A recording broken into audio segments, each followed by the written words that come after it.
So during the start of the pandemic, what I call my sister from another mother, Principal Tammy Taylor, and I started Create and Educate LLC.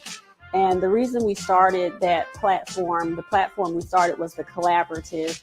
What we were seeing was that we were both educators, we were both educational leaders. We were hearing a lot from students, teachers, and parents, the complaints of, it's too much work being sent home. The parents didn't really understand how to work with their children. The children were frustrated. Everybody was frustrated, but no one was really talking to one another, just more about one another and pointing fingers. So we started the collaborative in order to minimize that, to bring everyone into the same space, and to bring awareness to what needed to happen during the pandemic in order for our students to best be educated with the help of parents and the educators that were sending them, the work that was needing to be done at home. In 20 years, I hope to have accomplished a lot. Definitely inspiring others, definitely an inspiration and example for not just my two daughters, but several other girls in the community and in other places that I work with, people that I mentor, educators that I mentor. But I really hope that I have made an impact on education and children. We have a program through Create and Educate called the REALL Academy for Girls, and it focuses on providing cultural relevant education specifically for girls, but we also work with a partner who focuses on African American males. We were able to raise our school report card grade levels, 2 grade levels in 1 year. A lot of the basis of that had to do with making sure that cultural relevant pedagogy, literacy, the knowledge was there for students. So we really have placed a great deal of that in our program, the REALL Academy for Girls. And the person that we work with, we're partnering for the young men, is doing the same thing for young men as well. It's so important for African American girls and males to understand exactly who they are. And a lot of times that is not taught in school. They see imagery that is, not very representative of who they actually are. They really don't know their true culture or true heritage, that so many things that are here in our culture was derived from the ancient culture of Africa. So when you know that, you operate differently. And when we really start to educate our children, they will know who they are and can come into their own. So in 20 years, I hope that several children have been inspired to be able to do. Great Saturday, everyone. Thank you for joining us. Um, I am Dr. Sheka Houston. Welcome to the REALL Academy. Our acronym REAL stands for Respect, Excellence, Accountability, Literacy, and Leadership. Dr. Tammy Taylor and I, hopefully she'll be joining us soon. She was having some technical difficulties. We started Create and Educate to help people problem solve initially. Now we are helping leaders, teachers, schools, women and children and parents problem solve with our resilience framework. And that resilience framework fits right into our REAL acronym. We are building that resilience with respect, excellence, accountability, literacy, and leadership. We started doing this really to pay it forward, to be that help that we needed that didn't exist when we were in the throes of school improvement. We have now improved both of our schools. My school went up 2 report card grade levels in 1 year. Tammy's school improved 3 report card grade levels in 1 year. And now both schools have officially come off of the priority and CSI list. Good morning, Tammy. Good morning. We are both, well, I'm an Avid staff developer. We've both presented at the Avid National Conference. We have also help some other school leaders with their growth plans, and we are continuing to do that work. Tammy School was chosen to be in a case study by NWEA for the work that they have done at her school, and she is also a blog contributor to the NWEA blog. We're both best-selling authors of Women Who Lead, and we serve on multiple boards in our community. So welcome back to the Real Academy.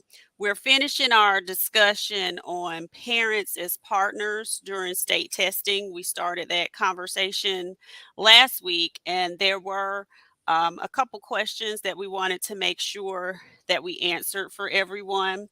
So we gave several examples last week of how parents can be helpful. We went through those reports that you can go over with parents, the MAP assessment, if that's the one that you use. There's a family report. And then in our state, we take the SC Ready exam. So there's a report that you can also make sure parents know how to read as well. We talked last week about, around state testing is not your first conversation with parents about state testing. It should be something that's mentioned at the beginning and ongoing, and how they can help. But today we're just going to go through some other ideas and ways that you can get your parents on board with helping. Can you still see the chat, Tammy, since you went out and came back in? Okay, I'll resend it. I can. Okay. So one of the things that you want to encourage parents to do is just talk to their children about state testing. Hearing it from their parents, the students, lets them understand that it's more than just my teachers or my principal who want me to do well on this, but my parents also want me to do well as well. And sometimes that messaging from the parent is important because sometimes if mama doesn't say it's not important, then it's not important. So that's why getting parents involved and getting them on board with you with that same messaging is important. Very. When you're talking with parents about making sure that they understand the role of the partnership, just stress that it's very urgent for the child to see, just like in other areas of school where we want to be on the same page with discipline, we want to be on the same page with work ethic and building strong work habits during the school day, or even for schools that send home assignments. The same partnerships need to be in place for testing so that they understand that you expect that they come in and do their best, just like the school does. And that, again, it has to go back to, despite the way we feel about it, the bottom line is we still have to do it. So we want all of us to be on that team together to promote children to do their very best work. Definitely. And another thing that you can do, we always offer positive reinforcements at the school level.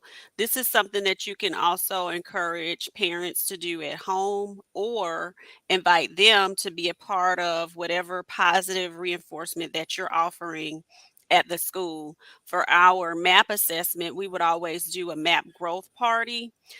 Throughout the year, a lot of times we would just do like a nacho and cheese party, and kids like that. I mean, I was at the middle level. They like nachos and cheese. They like being in the courtyard with their friends. We put out a lot of the RV rugs um, on the grass. They had music and they were out there, maybe for 15 to 30 minutes if we did it like during lunch.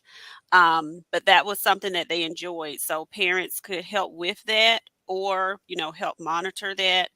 Nachos and cheese at Sam's Club is really not expensive when you get the really big can of it. And I had a lady in the media center who would help me with it with crock pots. So again, it was something very simple and easy to do. What types of things did you all do, Tammy, for map growth? Similar, we do nachos and cheese. We also do dance parties because when they're small, they really, really like getting in there and dancing off energy. So we do dance parties for them. Lately, since COVID, we haven't done so many parties Mm-hmm. as we have done individual class parties where we will get, and I let them usually vote to tell me what it is they like to have to celebrate. And some of them want popcorn, and we have a popcorn machine. The classes that like popcorn want me to pop it because they just think that's hilarious.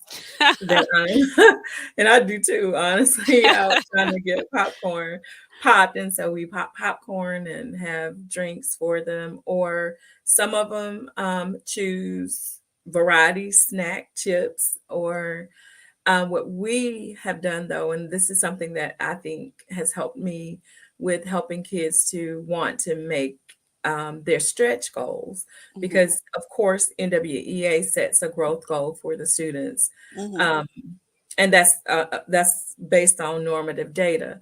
But when you serve in a school where many of the students are going to need to achieve that NWEA goal and much more to close the gaps that exist for some of the students, we have to stretch them to achieve at higher levels, of course. And so we add on the goals are the party. Like if you met your goal, or you Right.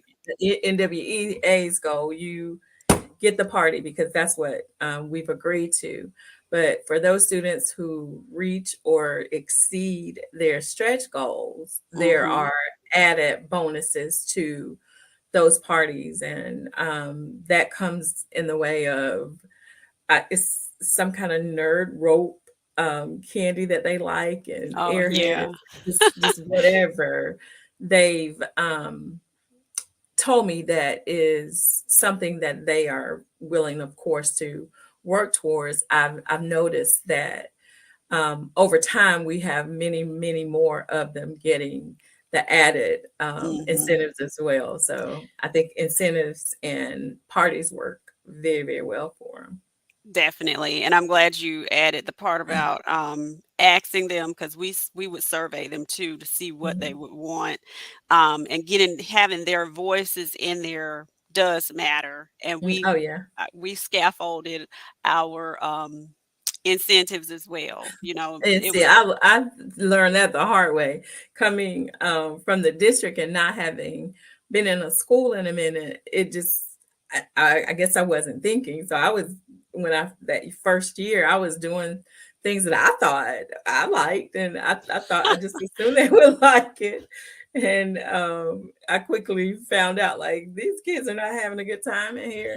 I need to figure yeah, out, and like, I what know. is it that y'all want to do? I know. This is the reward is for you. What is it you want? And Yeah, and I know what your good times look like, so I can imagine. So, yes, they weren't having a good time. Like, no, we are making not sure that interested in a book club. We are not exactly. wanting to do this. We want something different. Right. Making sure that student voice is in there, and like Tammy stated, just scaffolding up those incentives and we did it with time. The more time, if you got your stretch goal, you got more time at the actual party. So both of those things could help. And then getting parents involved in that to reinforce that at home, and just making sure you're communicating that with them is also helpful to get them on board as well. Support healthy habits. We always talk to parents about making sure before testing students get that good night of sleep, and also making sure they get there in time for breakfast, or making sure they have breakfast at home, and then giving them a study space at home is also important, and showing them what a nice quiet study space may look like. And every child doesn't perform well in quiet spaces, so again, that's up to the child. And then the last thing is just keeping testing in perspective. We are not saying that we want every child to meet this certain mark and putting pressure on children to say that you've got to do XYZ. What we're looking for is for everybody to come in with their minds focused on the test, them doing their best. Tammy talked about some great strategies for eliminating wrong answers last week. Using those strategies, those test taking strategies, and just doing your best, because what we're looking for is growth. Yes, and just one thing to add for those healthy habits that we want to make sure we are encouraging parents to provide for the students, especially during those days of testing. Just also encourage parents to make those mornings as light as possible. Yes, they need to get up and get out on time. They need to have a good breakfast, and they need to come to school in a testing mindset. It's very difficult to have a stressful morning at home or getting out of the car, and you have to come in and completely shift your train of thought to being prepared to take a test, and just being a partner in that as well. They don't come out on time. Be patient with them on those mornings. And we are encouraging the kids too to take on that responsibility. You have testing, so please make sure you are at your A game, so you're coming in refreshed and ready to go. Because I've seen where kids come in with other things on their mind, and things happen. We know this. So if something happens and a child cannot test, they can't test. I've had to remove a child from a situation. She was all to pieces about emotional over something that happened en route to the class that morning. She was in no shape to take the test that morning. So she was with me, and she took her test on makeup day.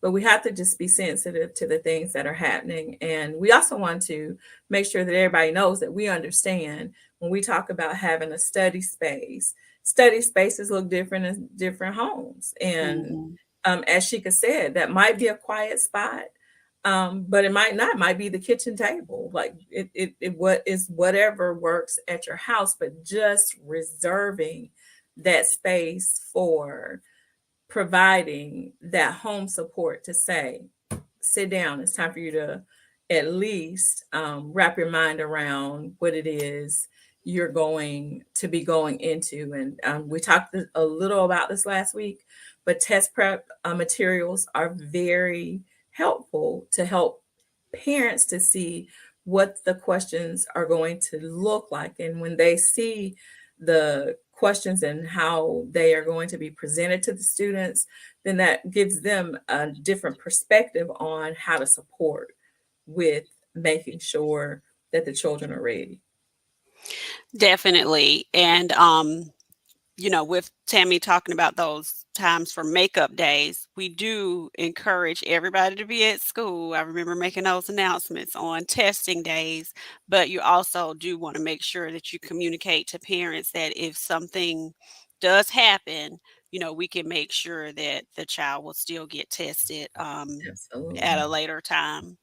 And I love that, keeping testing in perspective, because this is a single test. Now, we want them to do well on it, and we want them to show exactly what they've learned throughout the year, so that everybody else knows. Like, we are in the schools, and so we know what kids know, but they don't always show up for testing. I mean, they're there, but they don't show up to show what they know. So just bearing in mind that this is a single snapshot of what the child can do, but stressing the significance of why this is important, because this isn't just about what Miss Taylor knows, or what Dr. Houston knows. This is about what the world's going to see, because this is that test where everybody gets to see a glimpse of what they think is happening instructionally in your school. And keeping it in perspective, when I talk to students, teachers, and parents about it, sometimes people will say, "Oh, yeah, that's the report card. It's going to tell what those teachers are doing, or what have you." I will let the students know this report card represents us all. It represents you, your teacher, your parents, and I would tell the parents this represents you as well in our community, because the schools are a part of the community.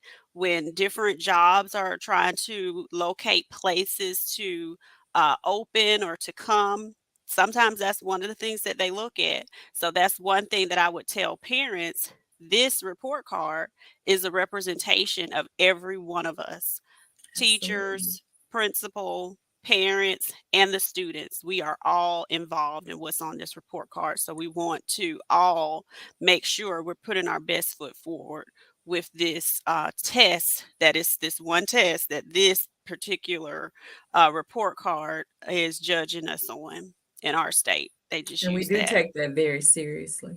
Hmm. And Sherrod asked a question last week. Principal Sherrod wanted to know, what are some ways you have partnered with parents without sending out communication?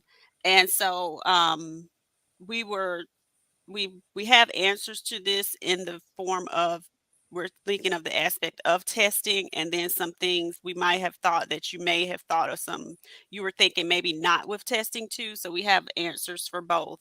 So as you're testing, you can invite parents in to possibly be monitors. They could also help with duty-free lunch for teachers. When we talked about those parties, they could also help with those parties.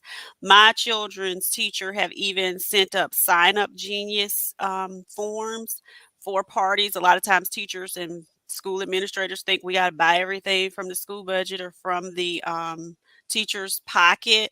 I signed up to buy a big gallon of ice cream for their ice cream party for multiplication facts. So other parents signed up for the toppings. So, you can bring your parents in as partners to help purchase things for these events. For our state testing party the following year, we would take our students to it's a baseball game that happens in Columbia. I really don't even remember the mascot, what it's called. Do you know what it is? Because I'm not a sports person. But anyway, whatever the baseball team is in Columbia, we would take them to that game, and I would get permission from the principal at the high school. We even took the eighth graders. I got teachers and parents to volunteer. The tickets were very cheap. They were only $5. So sometimes I got people to partner with me on that. And for, the ones who I couldn't get to partner, I would pay for out of the budget because it wasn't that much money, just $5. And then Tammy talked about the test prep workshops that she would have that were in person and virtual at various times of the day to make sure parents understood, how they could help. And there's also some ways they could help that are even fun. Like you can have your teachers send home review activities. The teachers are reviewing. Parents can be reviewing at home with students as well, with a Jeopardy game. They could do vocabulary bingo, something called Get Them Moving, test prep graffiti style, Jenga, trasket ball. Just making it fun for them at school and at home. But getting parents involved in that aspect is helpful as well. And kids love the review through games. They like Kahoots. They Hmm. like to compete in, as she could say, Jeopardy is a fun one for the older students because they understand the concept. Sometimes the little ones get confused with buzzing in for the sale, but they really enjoy the competition review. And so I've seen teachers who do a really phenomenal job of setting them up on teams and having them to control the review by being able to chime in and defend answers. So I think that's very important. And in our reality, like we're a one-to-one school district actually. And because we're one-to-one, the kids all can have access to various electronic devices that allows for high level review as well, because they have buzzers and you can click in and buzz in on what you think the correct answer is, and just transferring some of that to some of the things that you send home, because you can send home a Kahoot that parents can help with the kids to navigate them through that from the home front, or the children actually can show parents how that works. I think another review that some of my children really like is through vocabulary, and I think it's just the way that it is presented to them. So finding those kinds of things that can transfer to home are really neat experiences for children to be able to be in review mode in a way that really doesn't feel like I'm drilling down and preparing hard for the assessment. So just again stressing to parents that this is something that is very important, and so you giving a little time to that at home speaks to the fact that again we're all on that same page together. And then those workshops that Sheka We're mentioned. out of time. Oh, I'm We're sorry. over. Oh, I'm sorry. No, that's okay. We're at 26 minutes, so we're running into Principal Kafele's time. So I hope that this answered your question, Sherrod, and if not, of course, we'll send you some other information. But thank you all for joining us for the Real Academy. Please make sure you're joining Principal Kafele next. Also, Dean and Josh on Sundays for Unlock the Middle. And I know that Principal Hurt before us was on fire, as he always is. Thank you all. Have a great rest of your Saturday.